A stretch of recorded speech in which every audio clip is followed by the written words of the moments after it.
Dieses Band wird durch die Lumsgebux und die Stepsschweiß produziert. Keine Rechte respektiert werden, aufgenommen in der schlimmsten Scheiße Ausrüstung Teiskes Raum. Wir gewinnen auch in diesem Jahr. Træk. Hiv. Træk. Hiv. Træk. Hiv. Hyggelig lejlighed, hjemmelavet sushi, god stil, sødt smil og ikke for pushy. Er man virkelig lov at være så heldig og møde kærligheden med en helt tilfældig? Ventende på bussen, fanger et blik, telefonnummerudveksling i morgentrafik. Nu sidder du her, vinen er skænket, humøret er højt op, paraderne sænket. En håndstreg fra en hånd, øjne der tindrer et kys. Festfyrværkeri i dit indre, du føler dig let, åndedrættet bliver tungere. Han kunne sgu godt blive far til dine unger. Giv mig et øjeblik, visker du og tager en tur på toilettet for at gøre dig klar. Tisser en tår, retter dit hår, et lyn går gennem kroppen hver gang dit hjerte slår. Går tilbage mod stuen med blussende kinder, klar til en tur mod de højeste tinder. Men med et taber du alt hvad der tabes kan, af øre, næse, mund, da du ser dine drømmes mand. På ryger tæppet i bar røv på alle fire. Du vil gå, men kan ikke lade være stiger. Han ser på dig med et bedende blik og siger, hent lige en spand og tag fat om min pik, for du skal Meld mig som en ko, som en stor flot ko. Meld mig som en ko, som en stor flot ko. Meld mig som en ko, som en stor flot ko. Bliv ved, indtil jeg siger. Meld mig som en ko, som en stor flot ko. Meld mig som en ko, som en stor flot ko. Meld mig som en ko, som en stor flot ko.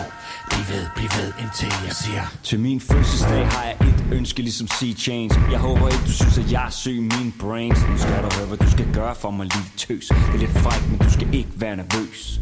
Klokken 22 i aften, så kom her hjem. Der vil være mørkt, og døren står på klem. Kom ind for pigebarn og træk vejret. Og husk at du skal have lyd og krudt i hele bæret.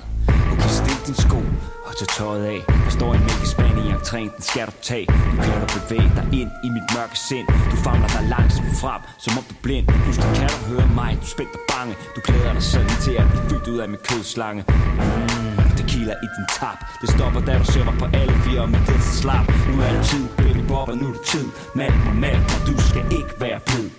Nu er det tid, baby bobber, nu er det tid. Meld mig, du skal ikke være blid. Meld mig som en ko, som en stor flot ko. Meld mig som en ko, som en stor flot ko. Meld mig som en ko, som en stor flot ko. Bliv ved, indtil jeg siger. Meld mig som en ko, som en stor flot ko. Meld mig som en ko, som en stor flot ko. Meld mig som en ko, som en stor flot ko. Bliv ved. Det fortæller mig aldrig noget. Jeg har fattet det. Og jeg er træt af at skændes, så skal hive det ud af dig, hvordan du vil tændes. Om du vil binde, så have et par fingre i din høne. Ring til din eks, så hun kan høre dig stemme. Hey, jeg er ikke nogen freak på den måde, altså, jeg mener. Okay, hvad er det så, du prøver at sige til mig? Skal vi lege stue, pigemester og tjener? Bare haft en travl uge og lige mest til en stener. Er du til tissemund og den slags eventyr? Come on, mand. Hvad med frækt udstyr? Altså, lederhosen, tyldskørt og dildo i panden. Whatever, du bestemmer, du er manden. For fanden, det var en joke, tag den med ro. Så giv dig højhældet sko på og kald dig så. What? Giv dig noget at glo på, vi kan være to. Bind dig sådan hun og optage det på video. Gå Alt det fæng er det samme som indre kvarter. bykluser. Veninder ærer dig på maven og siger du er nuser. Så tager vi alle hjem og giver dig en loppekur. Dit hundelem får en seriøs hoppetur. Nej, det er slet ikke på den måde. Så lad mig vide hvad jeg ikke har forstået. Er klar på det meste, kinky, skørt. Okay, kom her, og så lad mig vise dig i øret. Meld mig som en ko, som en stor flot ko.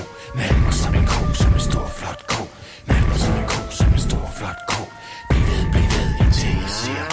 Meld mig som en ko, som en stor flot ko. Meld mig som en ko, som en stor flot ko.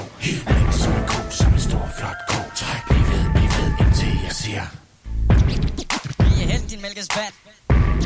Vi er hent din mælkespand.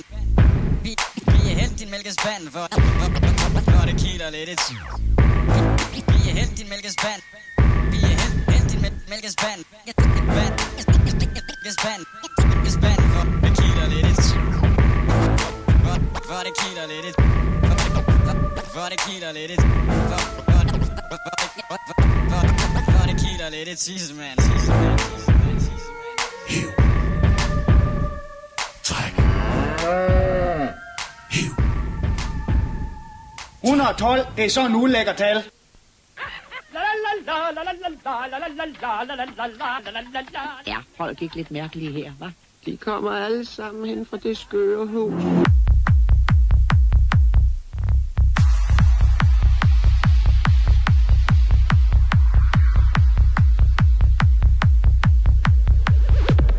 Og der skal I for øvrigt ind.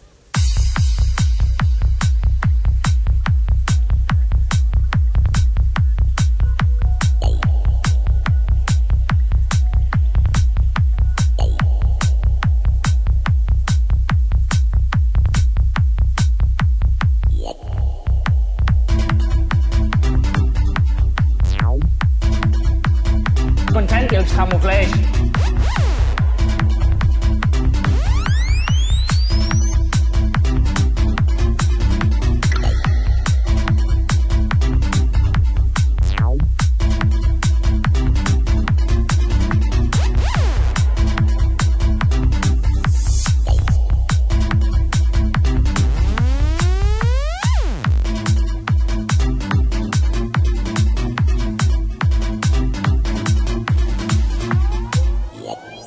Her hjælper ikke engang trylledrikken.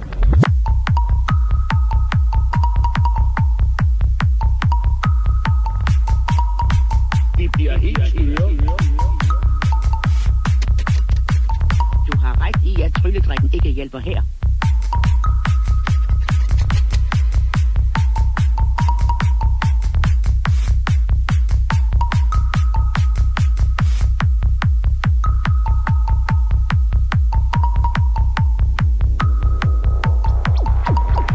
Mægtigere end her er, jo værre er med.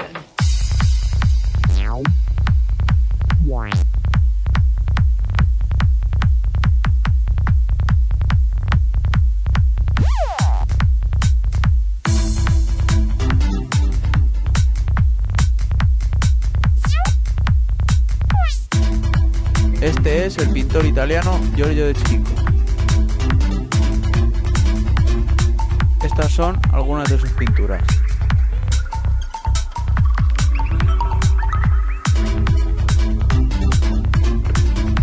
Fue un gran inspirador del movimiento surrealista.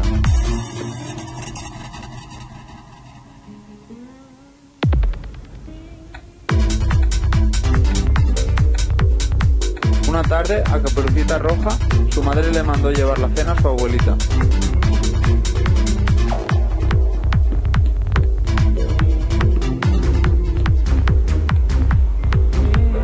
Caperucita se adentró en la ciudad.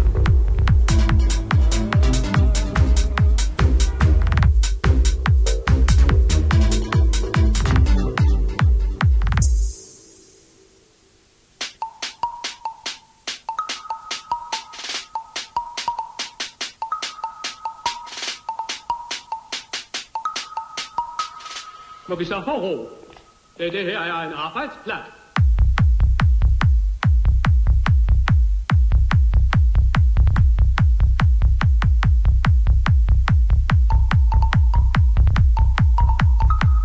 Det var det, jeg sagde lige før.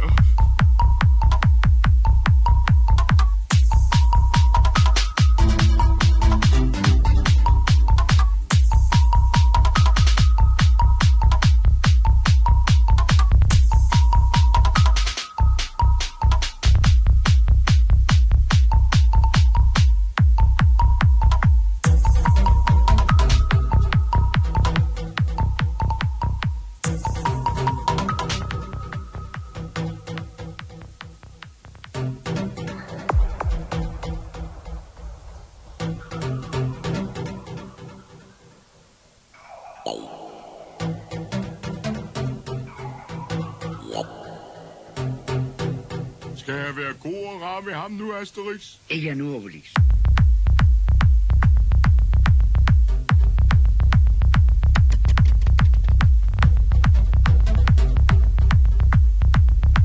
Trylledrik.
Dette bånd er produceret af DJ Lumske Buks og DJ Skridtsfed. Ingen rettigheder er overholdt. Indspillet på det værste lorteudstyr i Tæskes stue. Vi vinder igen i år. Well, right now we have to big up and honor and respect all Japanese and all Israelite crew, see?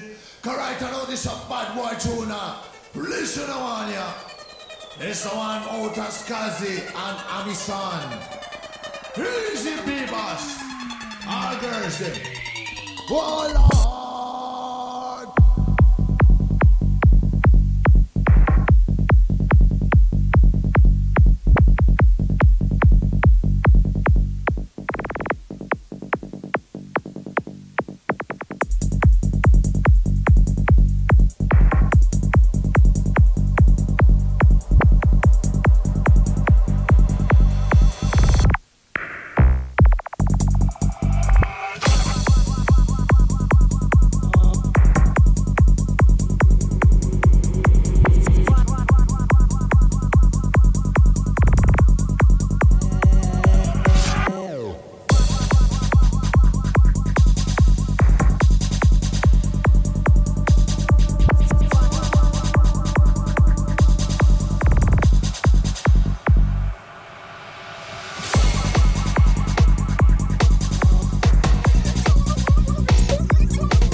Vise dig et kæmpe hensyn. Men det gør du også.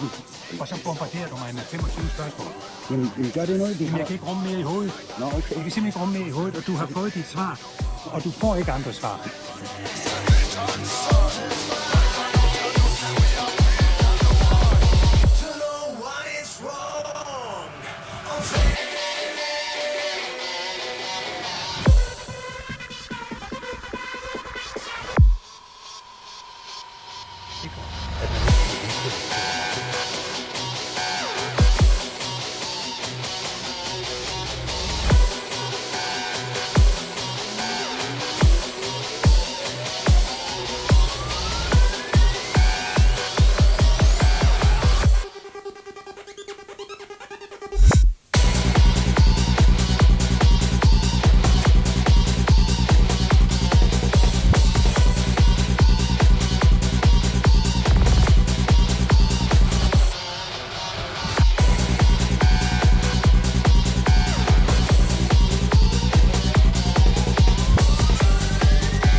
Just bounce to the beat, yeah.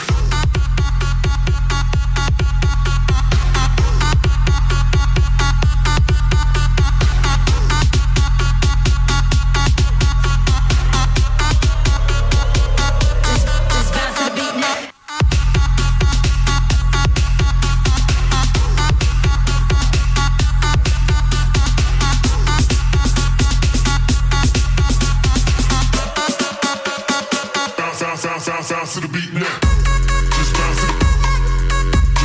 beat now.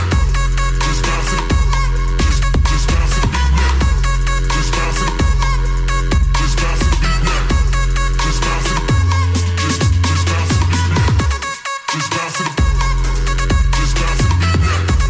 Just bounce to just bounce to the beat now. Just bounce to just bounce to the beat now. Just bounce to just bounce to the beat now.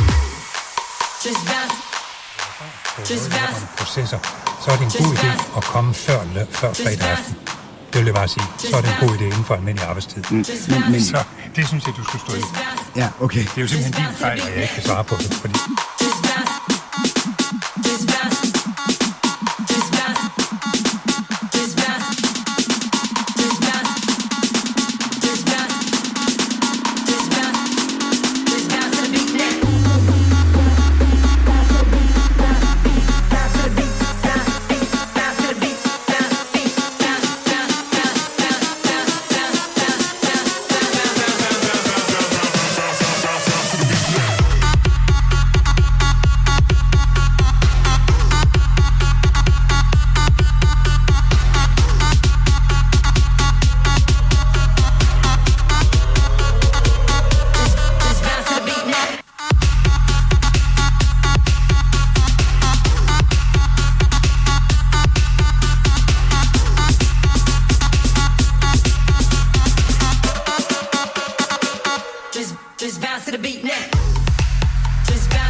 viste dig et hensyn. Men det gør det også. Og så bombarderer du mig med 25 spørgsmål. Jamen, gør det noget? Jamen, jeg kan ikke rumme mere i hovedet. Nå. I hovedet, og du har fået dit svar. Og du får ikke andre svar. Okay, jeg har da lov til at spørge dig. Nej, du har ikke. Hvorfor har jeg det? Jamen, jeg har lov til at sige, hvor meget jeg er kommet herud. Ja, det er jeg da også glad for, men ja, godt. Der er da god tid. Skal vi sige tak for i dag? Jamen, hvis du siger det på den måde, så... Jamen, så lad os da for fanden tage det en gang til. Hvordan synes du, han opfører sig? Jeg kan simpelthen ikke holde dig ud i dag. Nå? Jeg ved ikke, hvad fanden det er for et interview, det her. Jamen altså, sagen er jo den. Jeg svarer så høfligt og pænt. Og jeg svarer det, der passer mig. Jamen, selvfølgelig gør du det. Ja. Men jeg kan godt svare det samme. Jamen, jeg spørger dig bare, om den arbejdsgruppe er færdig, ikke? Jeg spørger dig, om den arbejdsgruppe er færdig. Jeg skal nok lade være og hjælpe dig en anden gang. Det er faktisk mig, der hjælper dig med at tage en taxa, genere min kone og lave aftaler med domkirken. Jeg ved ikke, hvor meget bøvl jeg har haft med det her. Nu hør her. Og så bliver jeg takket ved et tredjegrads forhør, hvor du spørger om ting, som du fandme kunne have spurgt om i eftermiddags. Line Årsland har ikke haft en chance. Jeg har ikke haft en chance. Jeg skal ind og snakke proces. Jeg ved ikke en skid om de ting. Nå, okay. Nej, men så kan du da ringe og sige, at du vil vide noget om det, så kan vi skaffe dig at vide. Jamen altså... Jeg troede, vi skulle snakke om fedmeoperationer. Men det har vi da snakket om. Du har da sagt, du er kommet af med alle dine budskaber. Nu har jeg nogle ekstra spørgsmål, og så bliver du sur på mig, fordi jeg har det. Ja, for du spørger om proces. Jeg spørger om, hvorfor du ikke venter på arbejdsgruppe. Fredag aften. Jeg spørger, hvorfor du ikke venter på arbejdsgruppe. Jeg anede ikke, der var en arbejdsgruppe. Nå. Så kan jeg ikke svare på, hvorfor der er nogen, der ikke har ventet på den. Det er der et skide godt svar på. Jamen, jeg har da spurgt Line om det. Jeg har da snakket med Line om det. Jeg kender ikke den arbejdsgruppe. Men jeg har da snakket med Line om det for en time siden og 2 timer siden. Jeg kender det ikke. Jeg vidste jo ikke, jeg skulle herud. Men hvorfor har hun ikke briefet dig så? Ved du hvad? Nu er det fandme nok. Nu er jeg sur. Nu er jeg simpelthen sur. Nu er det fandme nok. Jeg kender ikke den arbejdsgruppe. Nå, altså. Det kan jeg jo ikke gøre for. Jeg ved ikke en skid om den arbejdsgruppe. Jeg troede, vi skulle snakke om sagen. Men det har vi da også gjort. Ja, godt. Så er vi færdige. Hvis ikke du vil mere, så er vi færdige. Jamen, jeg kender ikke den arbejdsgruppe. Nej, men så må du svare det, altså. Det som de... Det har jeg lige gjort. Det har jeg lige gjort. Jeg sagde, hvis du vil vide noget om processen. Men okay. Jamen altså, det er jo dig, der hersker. Jeg hersker. Du bestemmer. Jeg bestemmer. Ja, jeg er skummager, du er kong Salomon. Værsgo. Du har magten. Du kan svine mig til. Jeg har da ikke. Og det kan jeg mærke, du vil. Så spørg. Prøv lige her. Spørg for satan. Okay, så spørg. Ja. Jeg skal i teater, for fanden. Så gå i teater. Kan du ikke forstå det? Du skal sgu da ikke stille op i fjernsynet. Jeg skal til julekoncert. Det der, når du det humør, skal du ikke lade dig filme. Det skal du da lade være med. Nu er det anden gang på en uge, at du kan få mig op i det totalt røde felt. Det er fuldstændig skingrende sindssyge vinkler på sager. Jamen, du må da meget undskylde, jeg er kritisk. Det må da meget undskylde. Ja, og min arbejdsgruppe, jeg ikke kender, eksisterer. Jeg ved ikke, den eksisterer. Du har selv nedsat den. Den blev nedsat i oktober. Det aner jeg ikke. Jeg har bedt Sundhedsstyrelsen lave retningslinjer, og så går jeg ud fra, at de nedsætter arbejdsgrupper. Men det er jo ikke noget, jeg blander mig i. Den er uafhængig. Ja, den er uafhængig. Og ved du, hvornår den er færdig med sin rapport? Om til marts. Og så spørger jeg dig, hvorfor venter du ikke på, at din egen arbejdsgruppe er færdig? Så bliver du sur på mig, når jeg spørger. Jeg aner det ikke. Jeg aner det ikke. Nå, okay. Jeg aner det ikke. Jeg er medlem af den her. Fordi jeg ikke fik spørgsmålet i tide. Er det ved at tjekke ind, at når du interviewer en minister, så er det rart, at han kan spørge sine folk. Jeg snakkede med din spindoktor om det for 2 timer siden, der spurgte jeg hende og sagde... Jeg har lige talt med hende, det nævnte hun ikke. Jeg sagde, hvorfor har du ikke? Hvorfor venter ikke op? Så siger hun, det er også det, vi har gjort. Det er jo lige præcis anbefalinger. Du er så opgivet. Ja. Og du skal fandme ikke bede mig om at blive interviewet en anden gang. Det skal du simpelthen. Nu kan det simpelthen være nok. Nu kan det simpelthen være nok. Jamen, okay. Nu kan det simpelthen være nok. Snak med hende. Snak med hende. Ja. Og godt. Dumme svin. Du behandler mig som lort. Det gør jeg sgu ikke. Når jeg ikke ærligt siger, at jeg ikke ved noget om det. Snak dog på hende. Jeg kan ikke godt for det. Jeg forbereder nogle spørgsmål, jeg har snakket, jeg har spurgt hende om. Og du forbereder ikke mig på. Jeg har spurgt på din spindoktor. Jeg går da ud fra, hun briefer dig for kvæl. Sådan er arbejdsgangen sgu. Jeg vidste, at jeg ikke skulle i fjernsyn. Hun ringer og fortalte mig for en halv time siden, at jeg skulle i fjernsyn. Eller har du sagt, at ringede du til? Line Årsland, jeg står her med Bertel Porter. Vi er lidt uenige om noget.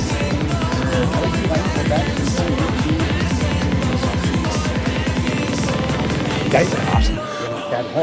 Og jeg håber, jeg får en undskyldning fra dig for, at jeg skal interviews om noget, jeg ikke aner noget om.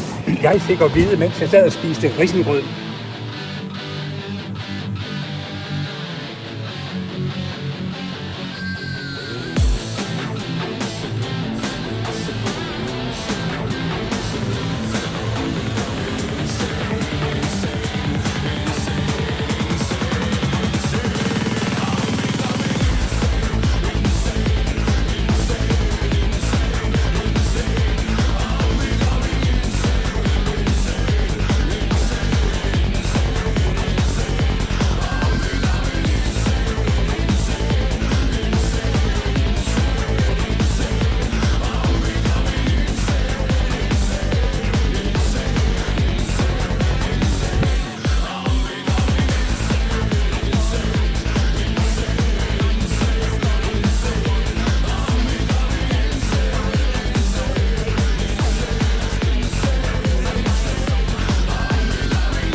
Hallo?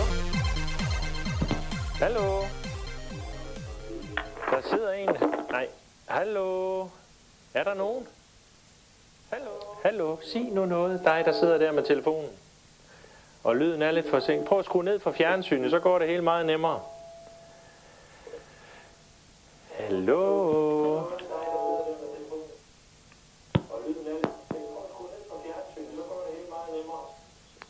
Hvem er det, der sidder der med telefonen? Hallo? Hallo? Ja. Hvem er det? Jamen, det er dig, jeg taler med. Så for helvede, undskyld. Ja. Skyld dig lige at skrue ned for fjernsynet. Ja. Er sten, lidt lum. Med det ekstra ben, lidt lum. Hvorhen jeg går i regn og slud, der peger folk mig altid ud. Der går jo sten, lidt lum. Med sit ekstra ben, lidt. Den dag, da jeg blev født ved Gud, der fik min far et chok. For blæen passede ikke, og så manglede der en sok. For jeg var født med et ekstra ben, og tro mig, om I vil. Men i starten, der var det svært at se, hvad det ben skulle bruges til. Mit navn er Sten, lidt lum. Med det ekstra ben, lidt lum.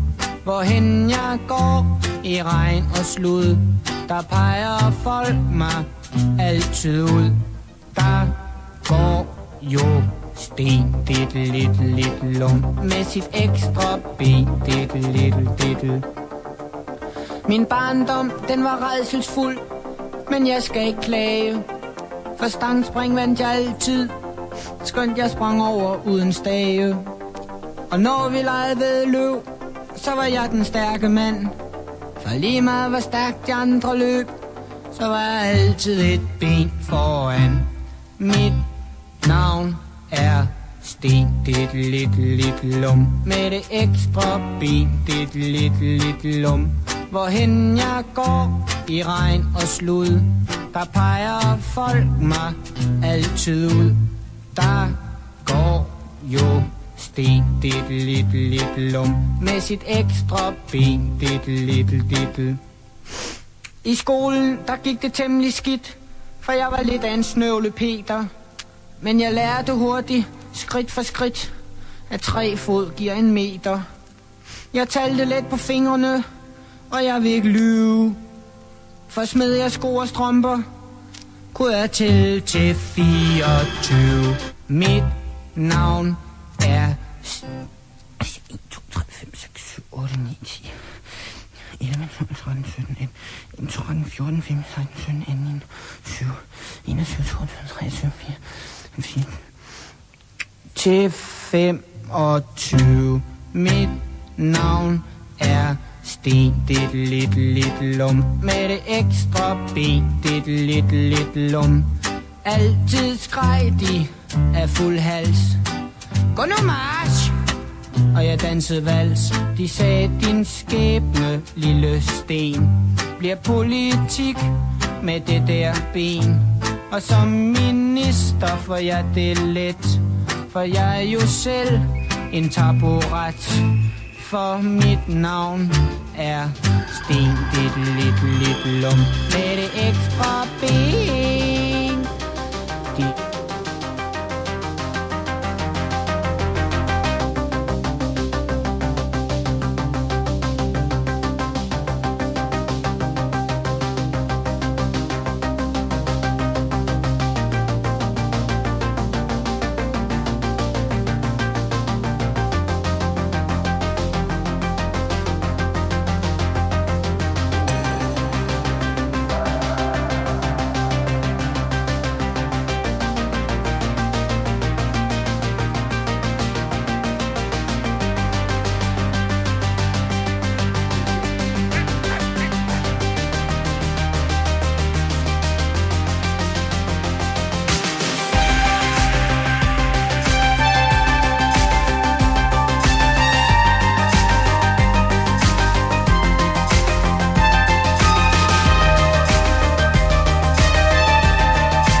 Mega challenge. No, challenge.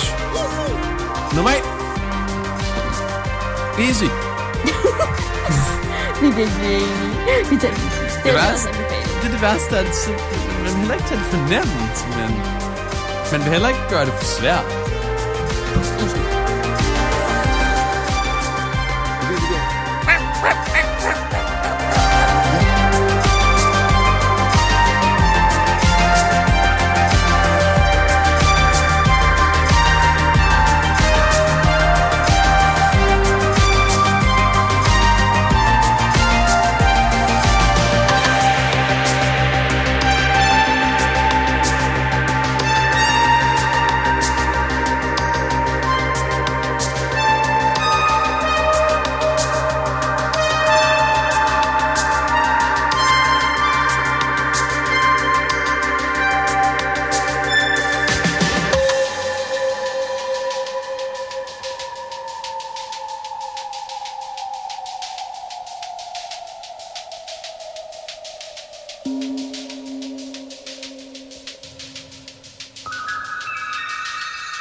Og den får eddermame kaffe.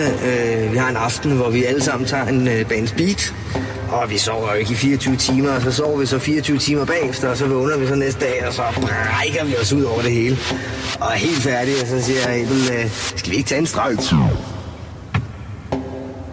kigger jeg på Adrian, så kigger jeg på Abel og siger, skal vi ikke det? Skal vi ikke det? Skal vi ikke det? Skal vi ikke det? Skal vi ikke det? Skal vi ikke det?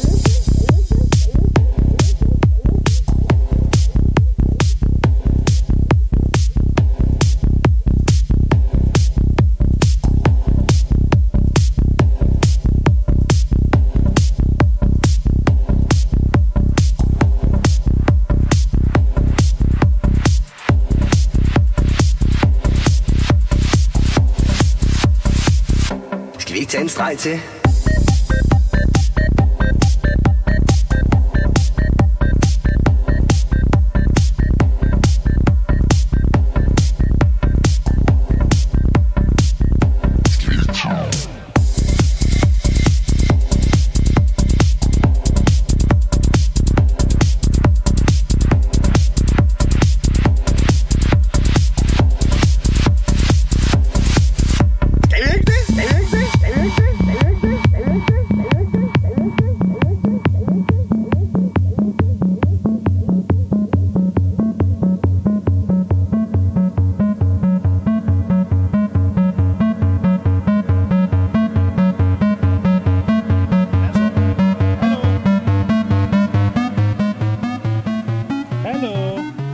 politiet.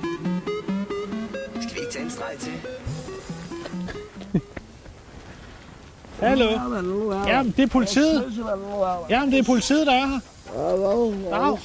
Prøv at kigge på mig. Hallo, jeg er heromme. Hej. Hej. Det er politiet. Hvad laver du der her? Hvad laver du her? Er du også? Ja, vi er flere. Slap nu af, mand. Hvad hedder du? Hvad hedder du? Jeg er sgu da også. Slap nu af, mand. Ja, hvad hedder du? Hvor bor du henne? Jeg bor sgu da hjemme. Han bor der, hvis det er nummer. Du har banket på her på nummer. Nej, det skulle da ikke, mand. Hun bor sgu lidt der, mand. Betjente får hurtigt mistanke om, at manden slet ikke er psykisk.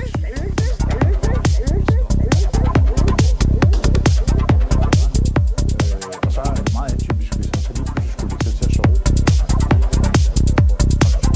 Skal vi ikke tage en streg til?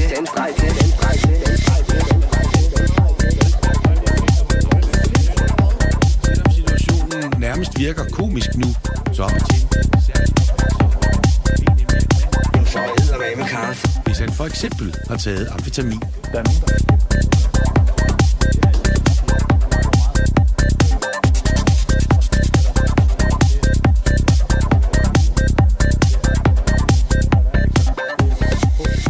Slap nu af. Rolig. Find det Lad være med at pille mig lommen. Det gør jeg heller ikke. Jeg skal bare sikre mig, hvad du piller op af lommen. Ja, sgu da, mand. Slap nu af en gang. Har en smøg eller hvad? Nej, helst ikke. Jeg kan jo ikke vide, hvad du har nede i lommerne, vel? Fuck, snakker du om, mand? Nu begynder manden at blive aggressiv. Er du ikke her for slag til noget?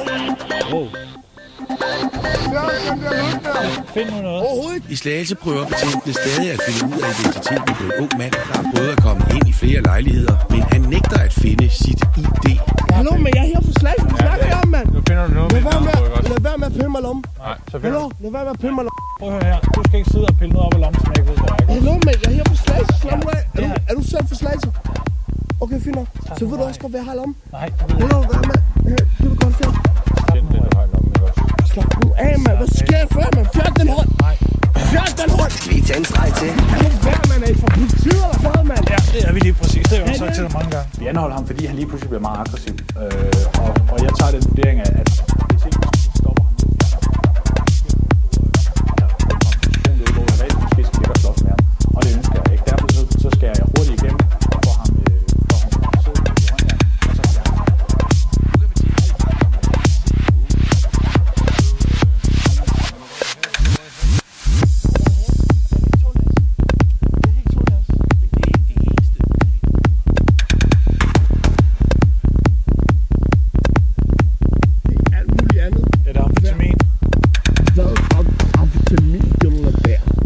Så jeg bor henne. Det er ikke, du tænker, der dræser.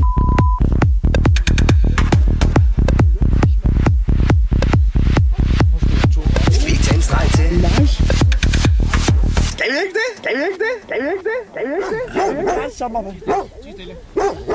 Hej, hvor er du så. Hvad er det for en hund?